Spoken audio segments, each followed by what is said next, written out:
Morning friends, welcome back to my channel Srabanti official. চলে এসেছি short video নিয়ে, একটা রান্নার ভিডিও। তো ভিডিওটা পুরো দেখো, স্কিপ করো না।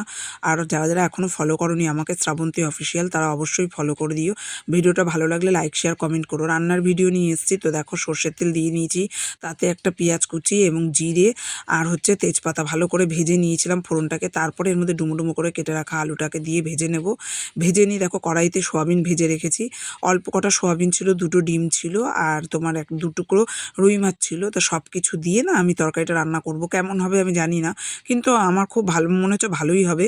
তোমরাও করে দেখো। ঘরে সব কিছু অল্প ছিল, সোয়াবিনটাও অল্প ছিল, ডিমও দুটো ছিল, প্লাস তোমার মাছও 2 পিস ছিল। তাই এগুলো কী করব, কি মনে হলো সকালবেলায় যে সব কিছু দিয়ে একটা করে দেখি। তো সবজি তো পাঁচমিশালি আমরা খাই, তো এগুলো দিয়েও করে দেখি না কেমন হয়। তো যাই হোক, কথা বেশি বলবো না। রান্নাটা দেখো, আমি আলুটাকে ভালো করে ভেজে নেব। ভেজে নিয়ে কি করবে না, তো দেখো পেস্ট করা রয়েছে মশলা, আদা রসুন গোটা লঙ্কা কাঁচা লঙ্কা জিরে ধনে, হ্যাঁ টমেটো, সব কিছু দিয়ে পেস্ট করা আছে। এটা আমি দিয়ে দেবো। দিয়ে আলুর সাথে ভালো করে মশলাটাকে কষিয়ে নেবো। আর দেবো পরিমাণ মতো লবণ আর হলুদ। লবণটা আমি এখন কম দেবো, কারণ পরে আমি টেস্ট করে আবার লবণটা দেবো। কারণ বেশি হলে তোমরা তো জানো খাওয়া যায় না, কম হলে সেটা যাই হোক কাঁচা লবণ দিয়েও খাওয়া যায়। যদিও আমরা না কেউ কাঁচা লবণ খাই না, কিন্তু কম হলে সেটা টেস্ট করে আবার পরেও দেওয়া যাবে। তো দিয়ে নিলাম। এবার ভালো করে মশলাটা আলুর সাথে কষাবো, যতক্ষণ না মশলার মধ্যে থেকে কাঁচা গন্ধ ছাড়বে আর মশলার গা থেকে তেল ছেড়ে দেবে, ততক্ষণ কষাবো। তারপর কি বলো তো, পটলও ভেজে তুলে রেখেছিলাম, মাছ ডিম সোয়াবিন সব ভেজে তুলে রেখেছি। হ্যাঁ, আর এই দেখো সিঙ্কে অনেকগুলো বাসন জমা হয়েছে, অল্প কটা কিন্তু আরও আছে নিচে।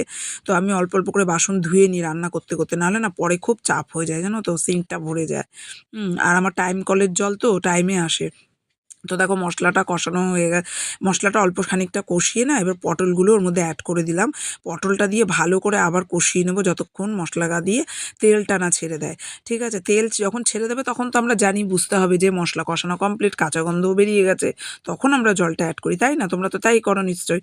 তো রান্নাটা আমি কেমন করছি ভালোই হবে। তোমরা না কেউ একদিন ট্রাই করে দেখো, তো দেখে আমাকে একটু জানিও কমেন্ট করে যে দিদি তোমার মতন করেছি, এরম হয়েছে, একটু জানিও না প্লিজ। এগুলো জানতে খুব ইচ্ছা করে, জানো তো। তো আমিও জানো তো অনেকের রান্না দেখে দেখেই শিখেছি।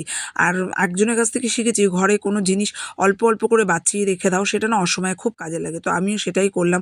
2 পিস মাছ, আমাদের 3 জন, দুবেলা 6 পিস মাছ লাগে। তো 8 পিস মাছ ছিল, 2 পিস সরিয়ে রেখেছিলাম। চিংড়ি মাছটাও অল্প একটু রেখে দিয়েছিলাম। আর ডিমটা দুটোই ছিল। সব কিছু দিয়েই করলাম, কারণ কি বলো তো, একবেলা খাবো আর একবেলা কী দিয়ে খাবো? দুবেলা খেতে গেলে তো লাগবেই, শুধু পটল দিয়ে তো খাওয়া যাবে না।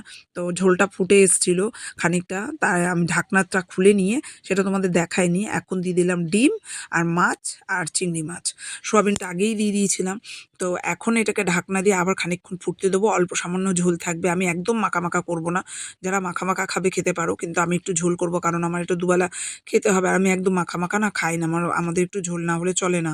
ঠিক আছে, তো ভিডিওটা ভালো লাগলে অবশ্যই লাইক শেয়ার কমেন্ট করে আমাকে